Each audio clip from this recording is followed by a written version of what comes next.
Margaret, if you can, let's start off by talking about how you got into the oil and gas industry. I like to say that I was effectively born into the oil and gas industry. Born and raised in Midland, Texas.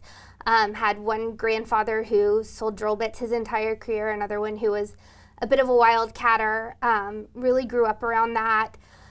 Studied business in college, went to UT Austin, and actually interned at the Railroad Commission, so got a little bit of exposure to the regulatory side. I spent a few years right out of college in kind of consumer retail investment banking, but pretty quickly knew that I wanted to get back to Texas and build a career in the energy space. So once you really started your career, can you talk to us a little bit more about the path that you took to get to where you are now, no doubt in such a prestigious role at a young age? So I was really lucky. As I kind of made the decision to move back to Texas and was seeking out the appropriate opportunity really through the University of Texas networking job board. Got connected with what was at the time called TCW, interviewed there. TCW was really the kind of original mezzanine capital provider in the energy space. I was the youngest employee they had ever hired when I started there. And I spent the first 9 years of my career really growing up at TCW, which later became EIG, Global Energy Partners, through a spin out. And I was lucky to really get exposure to all types of structured capital transactions in the energy space while I was there, and really work with some of the leaders in the industry in that shop. After about 9 years at EIG, I transitioned to Carlyle Energy Mezzanine Opportunities Fund, which was essentially a competitor. Interestingly enough, although Carlyle is a large global asset manager, the mezz energy strategy there was fairly young, so it felt a little bit more like moving into a startup, a little bit more growth opportunity, ability to build a franchise. Spent 5 years there.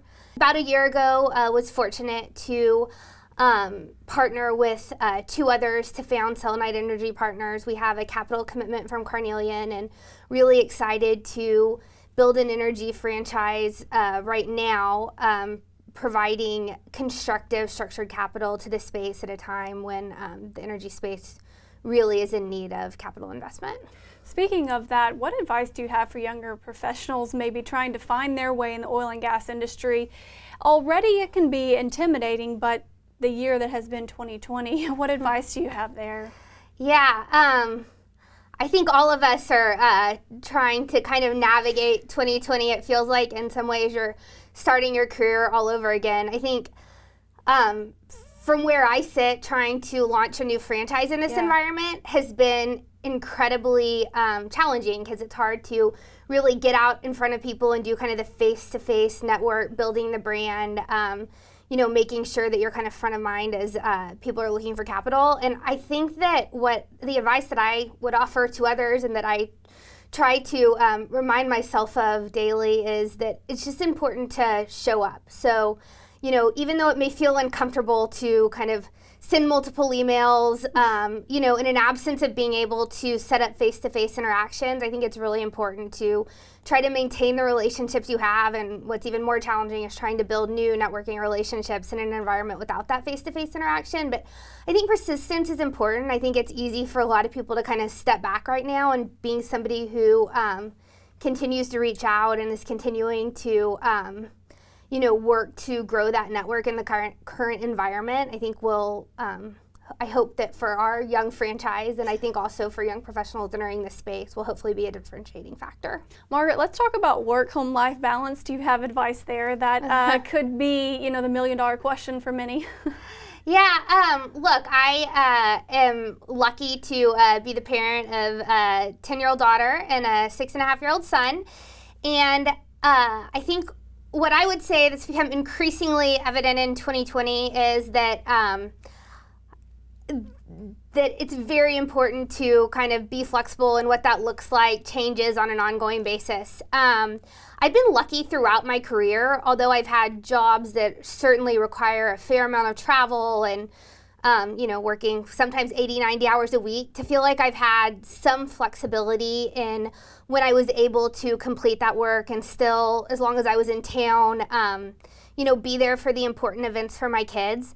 I think that, this year we moved our family to Oklahoma City, January of this year.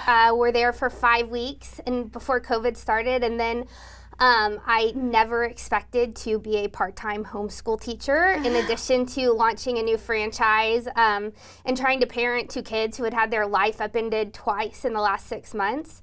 Again, I think persistence, I think as you advance in your career, making sure that you're letting people you work with know what you need and know that you're going to get your work done. But, I think that it's easy, especially as working mothers, I think that it can be easy sometimes to, not to try to do everything and to not kind of make clear, what your needs are. And I think that I've really been fortunate in my career that when I've expressed a need to be more present with my family in a certain way and had a tangible plan for how I would account for that professionally, that, I've been able to, not always felt like I balanced it well, but been able to achieve some level of balance. Depending on how much longer my children are out of school, we'll see if I'm able to sustain that. But yeah. There you go. That's the unknown, right? Yeah. Definitely unknown through the rest of the year. I say that tongue in cheek, but I think all of us momsy and dads are certainly facing, and those without children are certainly facing kind of different kinds of challenges than we ever anticipated in 2020. And I think it goes across, I think it, across the board, advice would be to make sure that, you're communicating with coworkers and superiors about, what you need. And I think that in most corporate cultures, there's certainly more awareness to being accommodating. Very good advice, and thank you for sharing your story with us. And again, congratulations on this well-deserved honor. Thank you very much. You're very welcome. And for Heart Energy, I'm Jessica Morales.